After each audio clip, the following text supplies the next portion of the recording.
Hi Emily, Hola. welcome to PyCon Colombia 2020. Thank you for being here.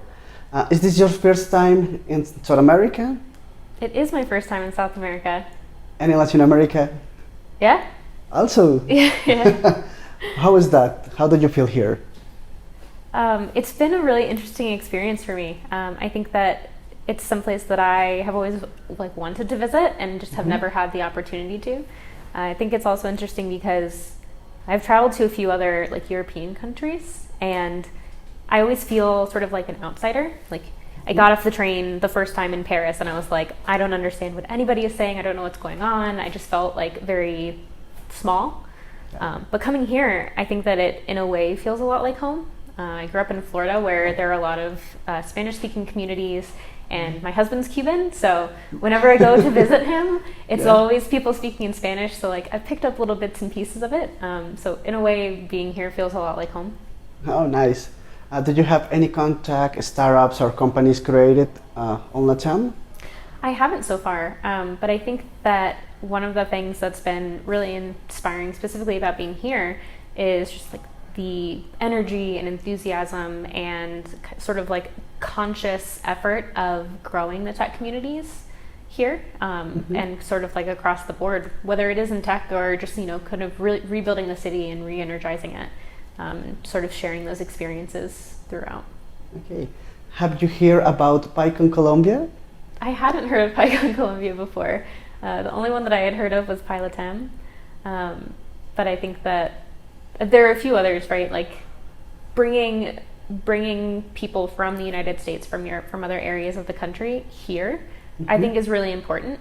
I think that it's a great way to sort of share experiences and knowledge, and really avoid that sort of gatekeeping of Silicon Valley and other tech hubs. So. How did you feel when you received our invitation to be a keynote? I was very honored. I think that anytime you get asked to speak, it's sort of, I guess, a validation in a way. I think that it can be really, really hard, especially as somebody who becomes a little bit more in the public eye in a community, to feel uncertain sometimes. You're not really sure if what you're doing is meaningful or if your story is valuable. And so anytime anybody invites you to speak, I think is a very high honor. Okay. Let us know to know more about you. When was the last time you attended a theater performance? Ooh, the last time I attended a theater performance, I think it was about a year ago. My mom and I had a chance to travel to New York City to see one of my childhood friends perform in a show on Broadway, which was a really special experience. And then lately, I really enjoy going to something called National Theater Live. So they'll record theater performances and then screen them across the world. So I got to see some really interesting ones playing in Denver. So. Because we know you studied theater. Can you tell us a little about it? Yeah, absolutely. So one of the interesting things that people typically wind up learning about me is that I studied both theater and computer science in college, which is sort of an interesting mix. So I actually grew up doing theater. I did my first theater performance when I was 3. Did competitive dance and chorus and music theater kind of all throughout my life. And so when I got to college, it was just sort of a natural progression. It was something that I was really interested in pursuing still. It was a very special thing to me. But I also knew that that wasn't how I was going to make a living, right? I had very realistic expectations that I was not going to become this big theater star, and that was not by any means going to pay the bills. And so I think that I always sort of had this interest in arts and science. I was very academically driven. I still really enjoyed all the math classes and stuff like that growing up. And so being able to utilize sort of the both sides of my brain, however true the left brain, right brain thing is, being able to use all of those things is interesting to me.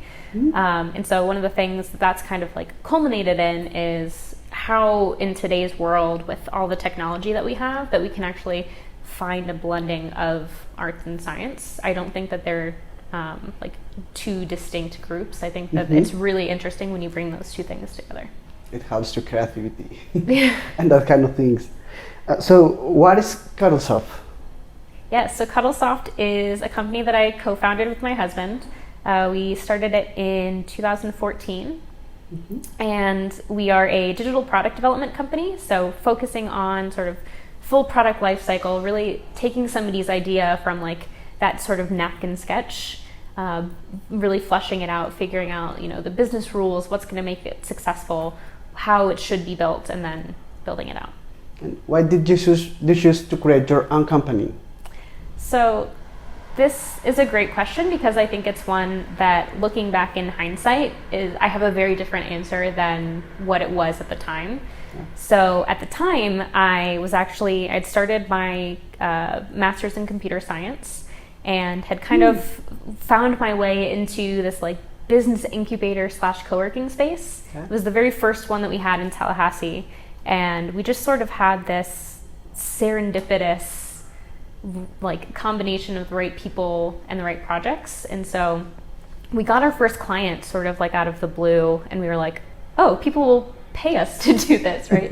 We had built a couple of apps for people for free, and we were kind of shocked. We're like, maybe this is what we can do. And so we just wound up kind of taking the leap. I dropped out of my master's program and went full-time on Cuttlesoft.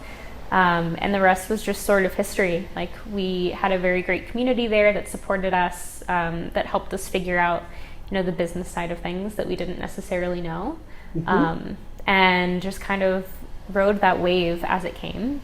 So that was like the story of how it happened. But in hindsight, I'm really, really grateful. I think that I had the opportunity to go work for like large Silicon Valley companies, and I decided not to go that route. And I'm really grateful because we've been able to create a company and a culture that is very much our own. And we're still a very small company, and being that small gives you a certain advantage and a certain closeness with your employees. And so everything for me for culture is top down, right? If your leadership is not exuding the values that you want to believe in, then you're going to have a really hard time executing change. So I'm just grateful that I've had the control over that and the hindsight now to see how we've been able to shape our lives and the lives of everyone who works with us. Really nice. What recommendations can you bring to any person who wants to create a startup? Yeah, absolutely. So I think first and foremost is that you have to find your team and your support. I think that if I didn't have the relationship that I have with my husband and like the right support and the right sort of like vision for where we wanted to go, I think it would have kind of fallen apart.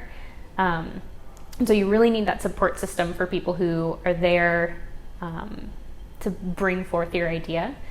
And I think the other thing is that whenever you start a business, you typically wind up working more on your business than in your business. So, for example, Frank and I both, my co-founder and husband, we're both engineers. Like, we met in a computer science program, but just along the way, we knew that we had to sort of pick up other hats. And so when we started out, you know, he's doing client sales and invoicing, and I'm doing bookkeeping, and you kind of step back and go, man, like, I got started because I loved building applications and programs and solving problems, and now a piece of me is having to actually run the business and do accounting, right? So there is this sort of like reality that, especially when you're very small, that you have to do a lot of other things that aren't necessarily going to be your passion.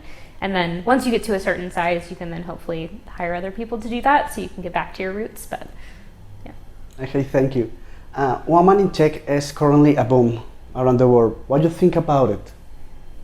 I think it's a very important thing to be talking about. I think that there has been a lot of change in the last few years, but I think that there's still a lot to be done. I think that the approaches that we take to diversity is something that we have to be very careful and conscious about how we approach them.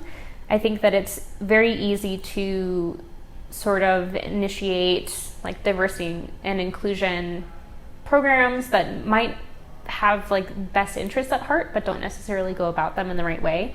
So I think that being able to identify that it is not just like the stereotypical like white male in most, like at least in most like American companies, right? It's stereotypically like the white male who is the engineer and etc. And just sort of breaking down those stereotypes and giving more recognition and voice to the other people who have been around in the industry and who are incredibly successful and who are just as qualified, if not more qualified, than some of these like white men who have typically been in those power positions.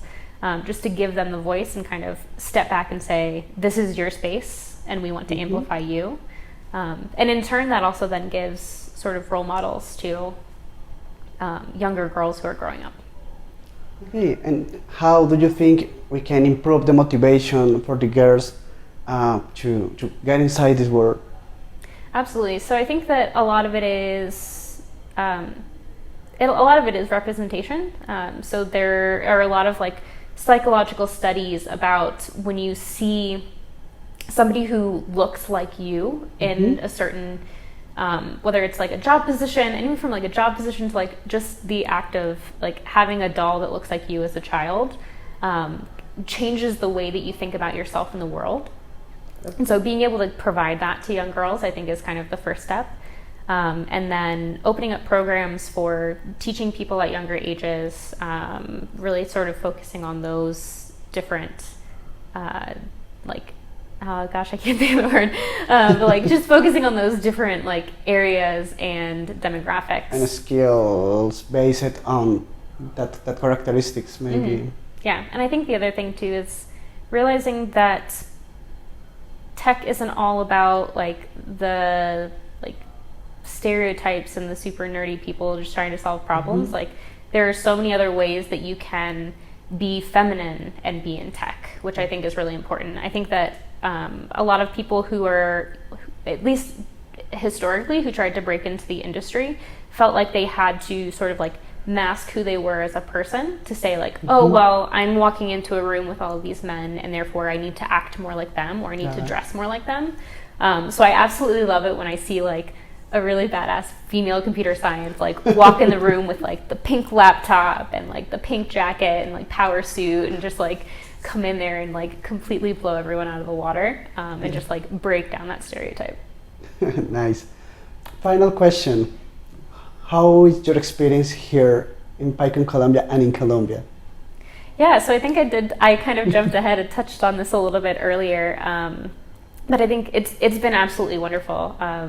The organizers have all been incredibly kind and accommodating and just making sure that we felt like very like special, which is very much appreciated. And I think that just being here in the city with so much energy and wanting to share knowledge and everything is just amazing.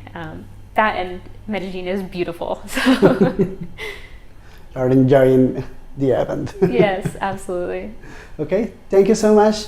Have a nice night. Thank you.